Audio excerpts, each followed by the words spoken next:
guys, welcome back to my channel. I am so happy that you stopped by again. Now this video is going to be a straight eye look using the Ruby May City Nights palette, and this came in one of my subscriptions from the Glow Addict beauty box, and I was so excited because these colors are just absolutely gorgeous.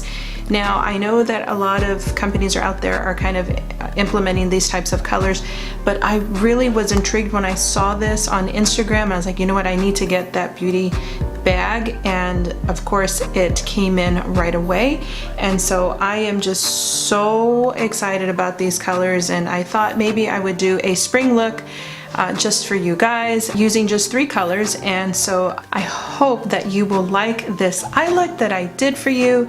So before I get into the eye tutorial, please subscribe to my channel and don't forget to hit the like button because it really does help me, and I hope that you stick around and see how I achieve this look.